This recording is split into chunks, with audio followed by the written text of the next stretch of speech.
Muy buenos días. Nos encontramos con la jefa de la Unidad de Asesoría Jurídica del CERVEL, Andrea González, para conversar un poco más sobre este proceso eleccionario que estamos viviendo aquí hoy en Chile.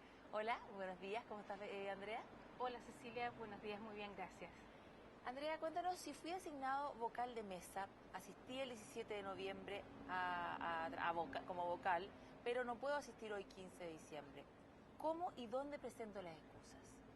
Bueno, lo más importante que a nosotros nos interesa recalcar respecto al proceso que vamos a vivir el día de hoy es que los llamados a actuar y a desempeñarse como vocales de mesa de las mesas receptoras de sufragio que funcionarán son exactamente los mismos vocales que actuaron en la elección del 17 de noviembre recién pasado.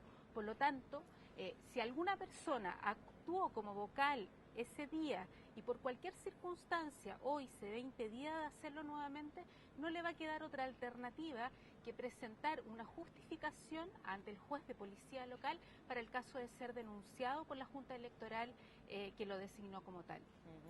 Y si por el contrario fui designado y no asistí el 17 de noviembre, ¿debo hacerlo hoy? El principio es exactamente el mismo que te decía recién. La idea es que quienes deben desempeñarse hoy son los mismos vocales que actuaron en la elección del 17 de noviembre. Se trata de valerse de la experiencia de aquellas personas que ya actuaron. Por lo tanto, si algún elector fue designado como vocal para noviembre y por cualquier causa no pudo desempeñarse como tal, el que va a tener que actuar hoy es aquella persona, aquel vocal que lo reemplazó en su función. Pasando a otro tema, ¿cómo funciona el local de votación? ¿Quiénes participan en este proceso dentro del local de votación? Un dato importante a reiterar es que los locales de votación que se van a funcionar con ocasión de esta elección son exactamente los mismos locales que funcionaron para la elección de noviembre. Estamos hablando de una cantidad de 212 locales de votación en los que se van a distribuir exactamente las mismas mesas receptoras de sufragio que funcionaron en noviembre. Cada local de votación está a cargo de un delegado de la Junta Electoral, una persona responsable del funcionamiento íntegro completo del local de votación que va a estar en una oficina electoral. Esta oficina electoral es importantísima porque para efectos de información de los electores es donde las personas pueden recurrir, por ejemplo, para saber dónde está físicamente su mesa receptora de sufragio, para conocer la circunstancia, por ejemplo, de si no se encuentran habilitados para sufragar, para hacer uso, para requerir las plantillas facsímiles en el caso de las personas o los electores no videntes. Además, por supuesto, dentro de cada local de votación están distribuidas las mesas receptoras de sufragio a cargo de los vocales. Sabemos que debe constituirse o instalarse una mesa receptora de sufragio y funcionar con 5 vocales, sin perjuicio de lo cual la ley establece la posibilidad de que con 3 puede perfectamente operar una mesa receptora de sufragio. Cada mesa está a cargo de los vocales designados a este efecto y dentro de estos vocales ellos mismos eligen quienes actúan como presidente, como secretario y como comisario de la mesa. Adicionalmente, yo te agregaría un dato importante que es que pueden presenciar el proceso de votación y posteriormente también el proceso de escrutinio los apoderados designados por los partidos políticos o los candidatos que participen en una elección. Andrea, las personas con discapacidad, ¿qué opciones tienen para votar en esta elección? Bueno, las personas con discapacidad que tengan cualquier tipo de discapacidad que de alguna manera le impida completamente el ejercicio del derecho a sufragio, que se lo dificulte de alguna manera, la primera alternativa que tienen es de ser asistidas por una persona de su confianza. Esa persona de su confianza puede ser cualquiera, mayor de edad, dice la ley, sin distinción de sexo, para que lo acompañe hasta la mesa receptora de sufragio e incluso para que se haga acompañar hasta el interior de la Cámara Secreta para emitir el sufragio. Otra alternativa que existe es que las personas con discapacidad puedan ser asistidas también por el presidente de la mesa receptora de sufragio al tiempo de doblar la cédula y sellarla para posteriormente introducirla en la urna.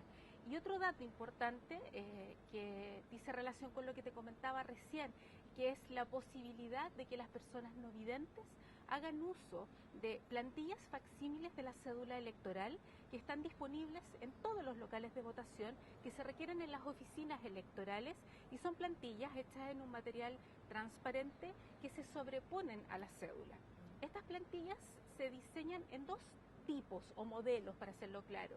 Una es una plantilla que lleva solamente una ranura al lado de cada una de los nombres de los candidatos que participan en la elección, de manera que el elector no vidente tiene que identificar el orden del candidato y marcar su preferencia valiéndose de esta ranura.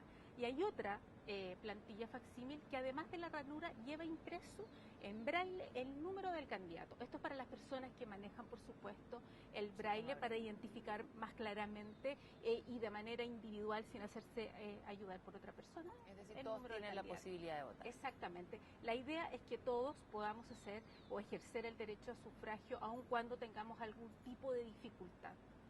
Andrea, ¿qué votos deben escrutarse como válidos? Bueno, ese es un tema que está claramente definido en la ley. La ley establece que los votos que se escrutan como válidos son primeramente aquellos en los que se emitió la preferencia a favor de uno de los candidatos, en este caso, de la manera que la ley establece, es decir, marcando una preferencia por uno de los dos candidatos con el lápiz de grafito que se le entrega a la persona en la mesa receptora de sufragio. ¿No puede ser con otro lápiz que uno lleve o...? Primero te hablo de cómo es el voto que legalmente es el que está definido como voto válido y que se escruta sin ninguna objeción a favor del candidato que marca la preferencia. También está la posibilidad de que las personas marquen su preferencia de otra manera de las que te señalo recién, es decir, que no marquen la línea horizontal al lado del nombre del candidato haciendo uso del lápiz grafito, pero que marque la preferencia de una manera que no quede ninguna duda, que sea claramente una preferencia a favor de un candidato y que además de eso pueda contener, por ejemplo, alguna marca, seña, gráfica, leyenda, etcétera, o incluso, dice la ley, en el caso de que la cédula se haya doblado sin los dobleces que se establecen para este efecto. En esos casos, la ley las consigna también como que se escrutan válidamente a favor del candidato que marca la preferencia, pero que pueden ser o consideradas objetadas por la mesa y se consideran para este efecto como marcadas, pero insisto, se escrutan válidamente a favor del candidato que marca la preferencia. Andrea, ¿quién califica la elección y proclamará a la Presidenta de la República? ¿Cuándo se realizará esta proclamación? Bueno, este procedimiento, tú sabes que una vez que termina el proceso de votación en las mesas receptoras de sufragio, se da inicio al proceso de escrutinio por los mismos vocales que integraron y que funcionaron el día de la elección.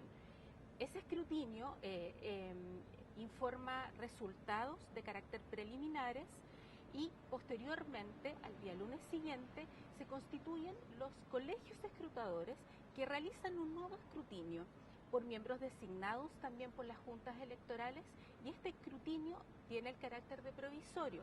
Pasado este segundo proceso de escrutinio, se realiza la calificación y escrutinio por parte de la justicia electoral, que tratándose del cargo de presidente de la República corresponde al Tribunal Calificador de Elecciones.